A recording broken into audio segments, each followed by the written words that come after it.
Hey everybody, Rob the Mellow Guy here, and I'm back at you with a video update for the channel. This time I'm going to be talking about not just some new records that I recently purchased, but kind of a recent trip I had this past week. This was my vacation week. Took a week off from work. I have a lot of vacation time accrued, so I decided to not just take off the week, but because I was going to go see the Chameleons, band I've talked about quite often on this channel, shared a lot of videos where I've, gone over the purchases or the albums I have in my collection. And sure enough, I was going to see them in Roseville, and I was just thinking about taking maybe like the day or the next day off or something. But I decided I'll take the whole week, and that way I also was able to do some other things this week. It just worked out. And traveled up to Roseville, California, kind of outside the Bay Area, outside of Sacramento, for those not familiar. And got to see them, finally, a band that I've been a fan of for a long time, really enjoyed, and sure enough, put on a great set. Saw them, that was Tuesday evening, at this place called the Goldfield Trading Post in Roseville, and kind of checked out the area before, and that's actually where I found this record store. It was called The Cave. I went and I checked that out, and sure enough, got myself a couple of records, and we'll talk about that place and the experience, and then go over to the concert maybe a little there too. But just gotta say, the Chameleons put out, and I had pre-ordered this well before it officially came out. Right when the pre-order was available was the Chameleons' new album, Arctic Moon. Great album. Yeah, if you are a fan of post-punk, I've talked about the Chameleons, like I said, numerous times on this channel. If you're someone who's watched it before, if you're a first-time viewer, welcome to the channel. And cover it all: rock, metal, punk, post-punk, new wave, you name it. But this album I was really looking forward to. Huge fan of the first three Chameleon albums. They are some of the best releases from that period, in my opinion. And hearing that they were going to be putting out new music, especially after hearing the two singles that they had put out in anticipation building up to this album, with Where Are You? I had purchased the single, the vinyl from Rasputin's, actually about a month ago. Finally, I really like that track. And then Saviors Are a Dangerous Thing. That song, when I first heard it, had me really looking forward to this album. When that track was put out, the video on YouTube, I listened to it. I said, this album is going to be something special. And sure enough, the other songs on this release are truly phenomenal. Really amazing songs, powerful, just deep pieces of music. And Reg Smithy's brilliant guitarist, but Vox, his vocals and his lyrics. And the song that I believe kind of steals the show is David Bowie Takes My Hand.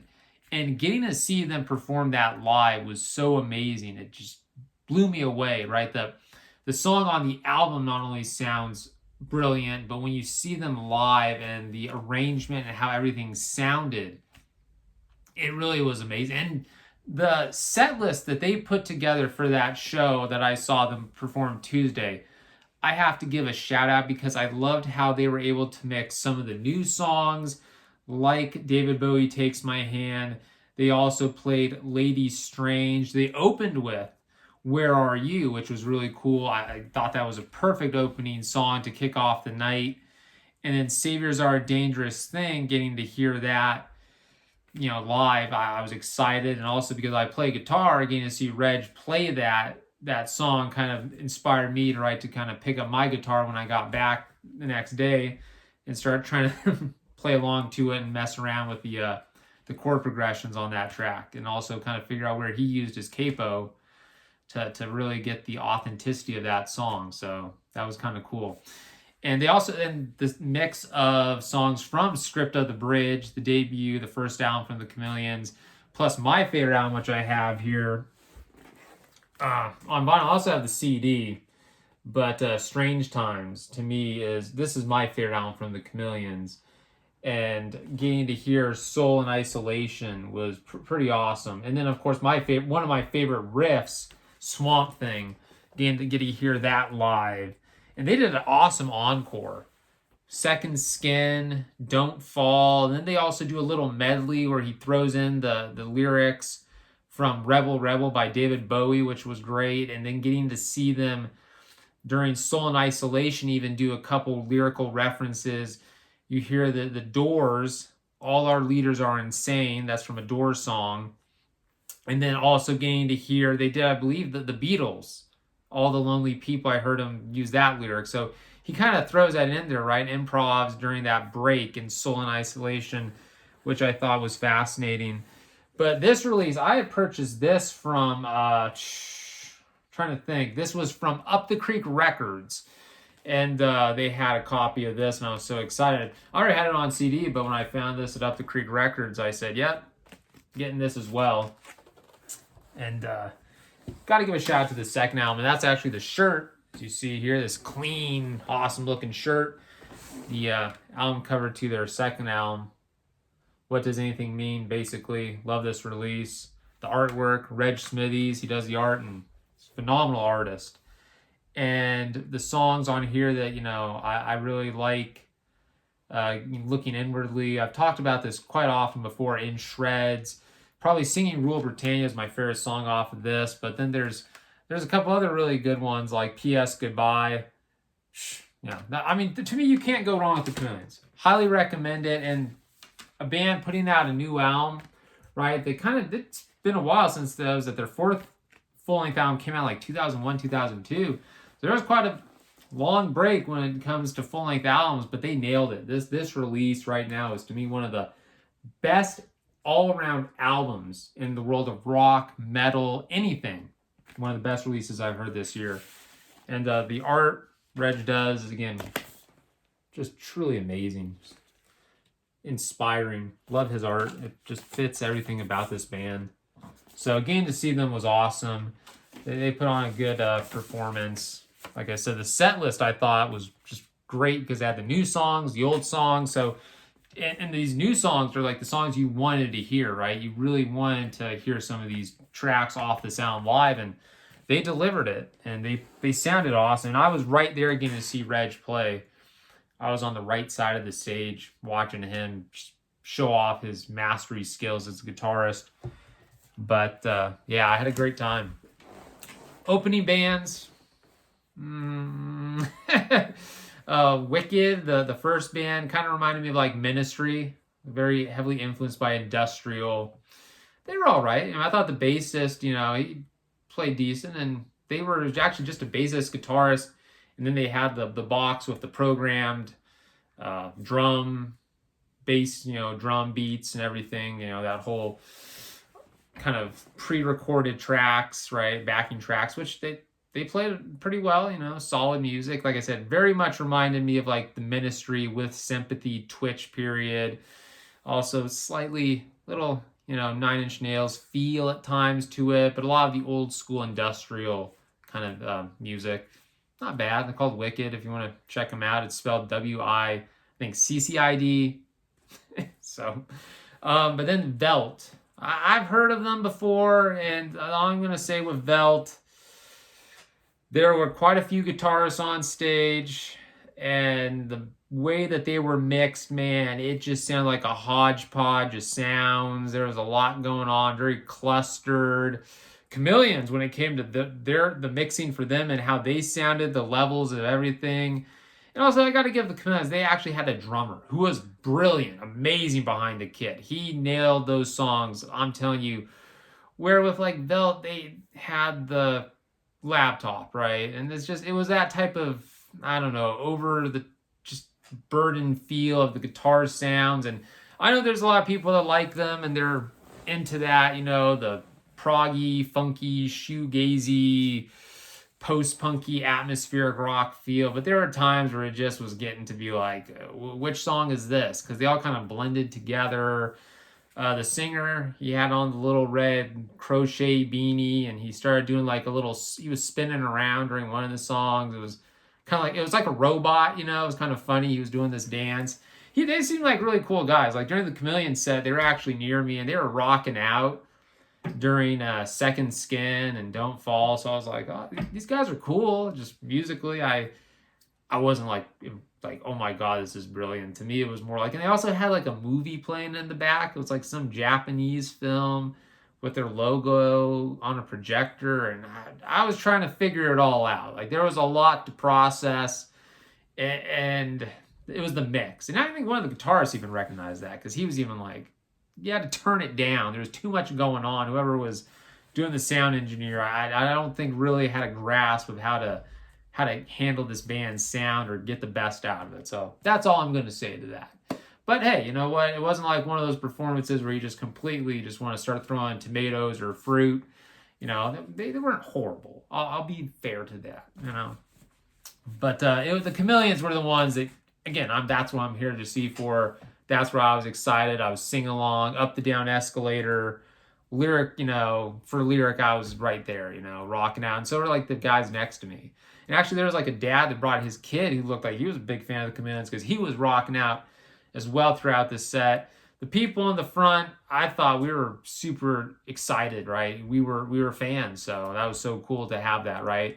Young, old, just everybody there just having a great time, and Chameleons delivered. And if you have a chance to see them, got to do it, man. Great band. But I went to this place called The Cave. It is in that Roseville, Rockland area. It all blends together. It's kind of like San Jose. You got Campbell, you got San Jose, you've got Saratoga. It all just crashes together. So there was this place that record store called The Cave, and I'll show you what I found there. Got W.A.S.P, The Headless Children. Probably this is my favorite W.A.S.P album. That's why I was right away, I'm getting this. Love this release. You got my favorite song here, Rebel into FDG, the title track, The Headless Children, Man Eater, killer song as well, and then Mean Man. That is a badass W.A.S.P song. What I like about these the vinyls with this, and this is just black vinyl, right? I'm not going to pull it out. It's nothing special because it's all about the music right here, man. This is W.A.S.P, right? You don't need color variants, even though the W.A.S.P self-titled album I have is a colored variant, but I don't care if this album's on colored variant or not. It's all about the music. And get the lyric sheet here. Get the info as well. Pretty cool. And the artwork for this album, I thought, one of W.A.S.P's best album covers right here. Pretty cool, right? With the skull and all the evil little people. All the bad people, you know, like they're in hell or something with the torches and the fires. Yeah, you got all those evil little people. Is that Lee Harvey Oswald's getting shot? So there you go, W.A.S.P. And I feel like Blackie even was saying one time, I watched an interview, I believe it was that metal show, where he said this album was like, he saw that this band at that time was just pissed off and angry and giving it their all.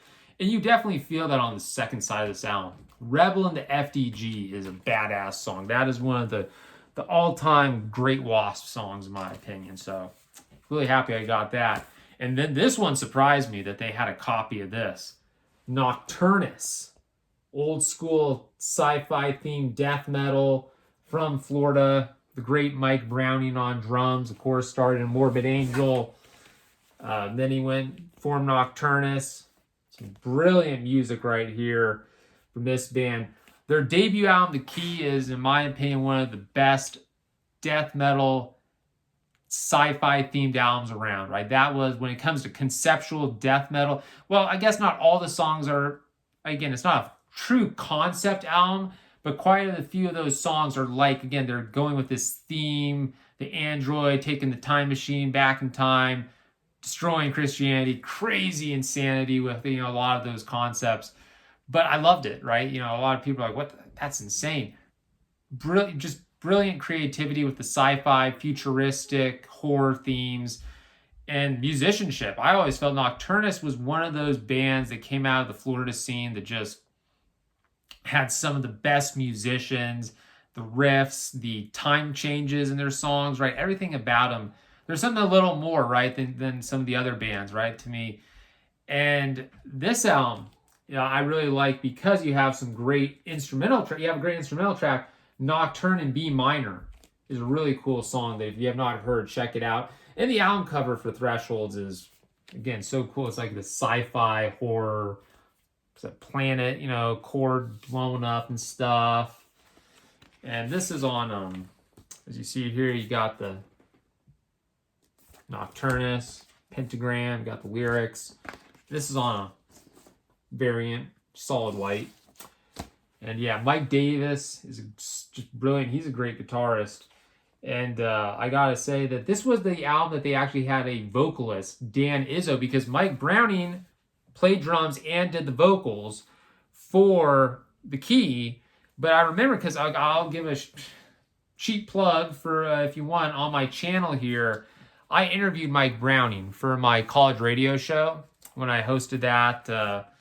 Talked about it before here. I had a college radio show at Sonoma State University, Hard Rock Heavy Metal Zone.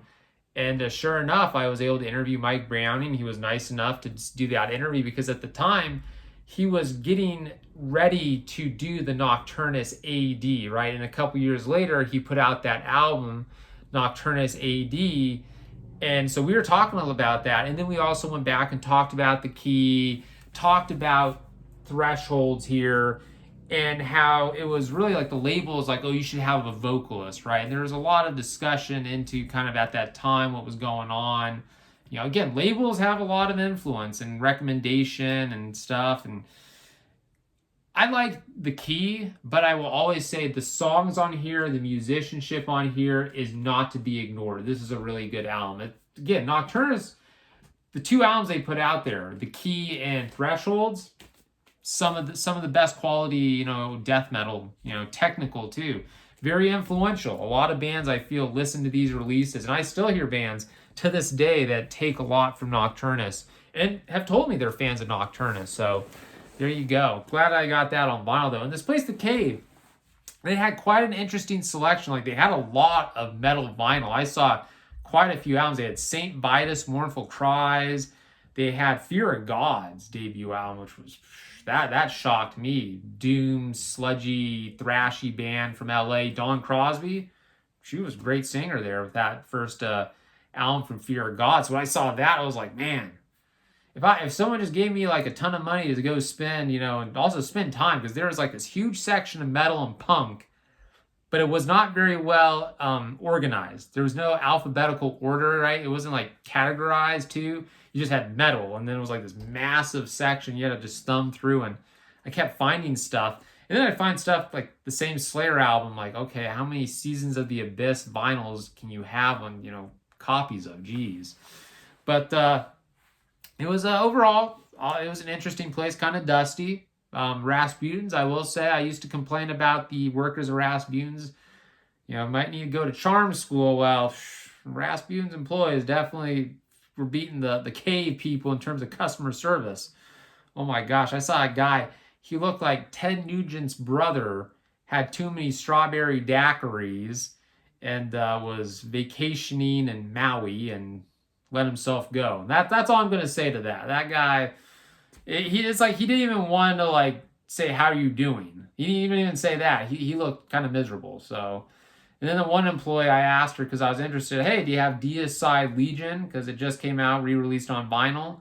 And she kind of looked at me, she goes, well, how do you spell Deicide? And I said, okay. So you've never heard of Deicide, but I was going to be like Justin Horrible from Hell's Headbangers and completely flip out at her. And if anything, I joked with her. I said, you never heard of one of the most brutal bands on the planet? And she just kept looking at me. I don't know what. She might have had some cough syrup because she was definitely not getting my humor. So I definitely abandoned that. Yeah, what are you going to do? But hey, found a couple cool vinyls. And then later that night, got to see the Chameleons. So good trip. Definitely enjoyed it. Going out to Roseville, California. All right, everybody, this is Rob Melguy. If you enjoyed the video, make sure to like and subscribe. I'm going to leave a link for the written review I did of the Chameleons Arctic Moon, because I could probably spend so much time talking about it right now on video. The video would be super long. So not going to do that. Just going to leave the link to the written review. And then also, if you are interested, check the channel here. You'll see it in one of my past videos that I did the interview of Mike Browning from Nocturnus. Awesome dude, and so cool I got to interview him, and it was awesome to see that he did Nocturnus AD after that, and he was putting out new music, right? Because we had talked about that he wanted to kind of carry the legacy of the key, right? And, you know, where that album and the concepts, you know, the Android take it forward, right? Make new stories, right? Write these new lyrics, you know, and come up with some, you know, music with people. And sure enough, he did do that, and that was cool. And I hope Nocturnus AD actually gets to tour. I would love to see them. They're definitely a band that I would be down to see live, you know. So there you go. All right, everybody. Thanks for watching. Rob the Mill Guy signing off later.